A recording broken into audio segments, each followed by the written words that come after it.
Hello guys, कैसे हैं आप सभी। और आज मैं आप लोग के साथ बहुत ज़रूरी बात शेयर करने वाली हूँ। और प्लीज़ आपसे रिक्वेस्ट है कि जब आप ये पूरी वीडियो देख लो उसके बाद ही कमेंट करना। अदरवाइज़ आधी अधूरी वीडियो देख के कमेंट मत करना, क्योंकि बात बहुत सीरियसली है और बहुत मेरे लिए बहुत ही दुखी की खबर है और बैड न्यूज़ है कि अभी रक्षाबंधन वाले दिन मेरे मामा जी एक्सपायर हो गए। मेरे मामा जी शांत हो गए रक्षाबंधन वाले दिन, जिसके लिए मुझे बहुत दुख है, बहुत ज़्यादा। और साथ ही साथ अपनी मामी के लिए, उनके लिए भी बहुत दुख है। और मेरी कज़न सिस्टर मामा की बेटी, उनके लिए दुख है और उनके बेटे के लिए दुख है, क्योंकि आप लोग समझ सकते हो कि मामा जी क्या होते हैं, है ना। और मुझे अपनी मम्मी के लिए भी बहुत दुख है, क्योंकि एक बहन से उनका बड़ा भाई जाना, आप लोग समझ सकते हो क्या होता है।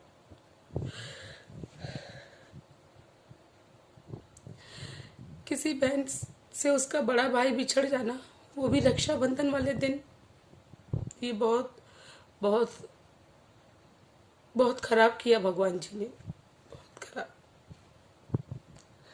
तो इसके लिए मुझे बहुत दुख है और मैं भगवान से दुआ करती हूँ कि मेरी मामा जी जहाँ भी हों उनकी आत्मा को शांति दें,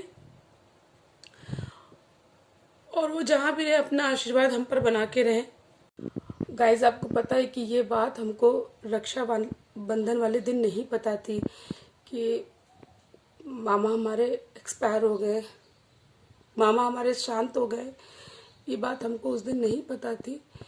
और जब हमने रक्षाबंधन सेलिब्रेट किया और उसके बाद ही हमें पता चला कि हमारे मामा शांत हो चुके हैं, बहुत ज़्यादा शॉक्ड न्यूज़ थी, बहुत ज़्यादा दुखी की खबर थी ये, बहुत दुखी की।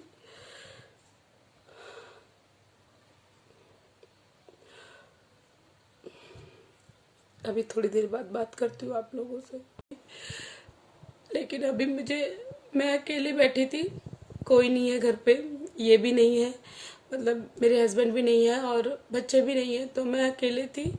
मुझे बहुत दुख हो रहा था, क्योंकि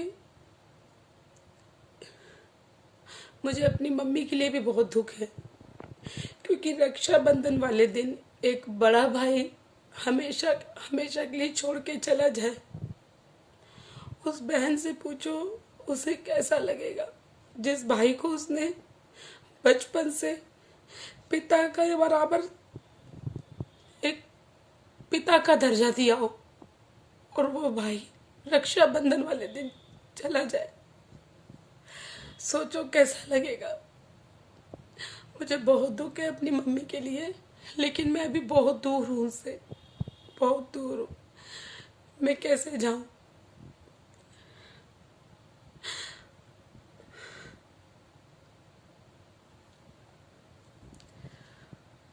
और मैं यही बोलना चाहूँगी, बहुत दुखी हूँ। और भगवान से प्रार्थना करती हूँ कि मेरी मामी को, उनके बच्चों को और मेरी मम्मी को भगवान मजबूत बनाए, उनको उन पर अपना आशीर्वाद बना के रखे और उन्हें स्ट्रॉन्ग बनाए, कि वो इस गम को बर्दाश्त कर सके, कि खोने का गम क्या होता है वो हम भी जानते हैं, क्योंकि हमने भी अपने पापा को खोया है। तो भगवान उनके परिवार को स्ट्रॉन्ग बनाए, ताकि वो जल्दी जल्दी से फिर से इन चीज़ों से बाहर आ जाए और समझे कि यह दुनिया की रीत है, भगवान ने बनाई चीज़ है, सबको एक दिन उसी जगह पे जाना है, लेकिन दुख होता है अपनों के बिछड़ने का, और कुछ नहीं। और आप प्लीज़ कमेंट में कोई भी नाइस शेयरिंग, नाइस ये सब बिल्कुल भी मत लिखिएगा। अगर कुछ लिख सकते हैं तो ओम शांति लिखिएगा, बस ओम शांति। सो गाइज, मैं आपसे ये बताना चाहती थी कि मैंने रक्षाबंधन व्लॉग है जो, वो मैंने बना के रखा हुआ है, लेकिन मेरी अभी हिम्मत नहीं हो रही है कि मैं उस पे उस वीडियो को एडिट करूं और उसे पोस्ट करूं। तो प्लीज़ आप लोग 1-2 दिन का वेट करना, जब मैं थोड़ा सा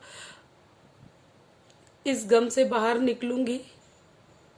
1-2 दिन में मुझे सब ठीक हो जाएगा, मैं अपने मन को समझाऊंगी और उसके बाद ही मैं एडिटिंग करूंगी।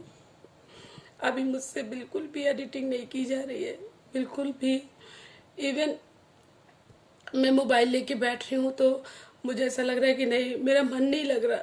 एक एक चीज़ होती ना कि आप वहाँ पे जाके सारी चीज़ें देख लो तो आपको शांति मिलती है, लेकिन मैं इतनी दूर हूँ, मैं वहाँ का कुछ मुझे पता भी नहीं है कि कैसे क्या हो रहा, तो और मन में बेचैनी हो रही है, कैसे क्या हो रहा होगा। तो यही है, मैं मोबाइल भी नहीं उठा पा रही थी। मैंने फिर सोचा कि चलो आप लोगों को इंतज़ार होगा मेरे रक्षाबंधन व्लॉग का, तो मैंने सोचा आप लोग को एक अपडेट दे देती हूँ। मैं सच में नहीं करती ये बातें यहाँ पर, क्योंकि मुझे नहीं लग रहा था ये बातें शेयर करनी चाहिए, लेकिन बहुत बर्दाश्त से बाहर हुआ। मैं अकेले थी तो मैंने कहा चलो आप लोग को बताया जाए, आप लोग के साथ शेयर किया जाए, क्योंकि आप भी तो मेरी फैमिली हो, इस वजह से। और तो आप लोग प्लीज़ परेशान मत होना, मैं 1-2 दिन में एडिट करके उसके बाद ही पोस्ट करूँगी। मुझे 2 दिन का टाइम देना, फिर मेरे रक्षाबंधन के व्लॉग आएंगे और तब आएंगे, लेकिन उससे पहले अभी नहीं आ पाएंगे। अभी मैं बिल्कुल भी एडिट नहीं कर पाऊँगी। अपनों की जुदाई गाइस बहुत बड़ी होती है, मतलब बर्दाश्त करने लायक नहीं होती है, लेकिन फिर भी ऊपर वाला एक हिम्मत देता है। तो वो हिम्मत भगवान हमको अभी चाहिए, और मेरी मामी के परिवार को चाहिए, मेरी मम्मी को चाहिए। तो प्लीज़ वो हिम्मत हमको दीजिएगा भगवान जी।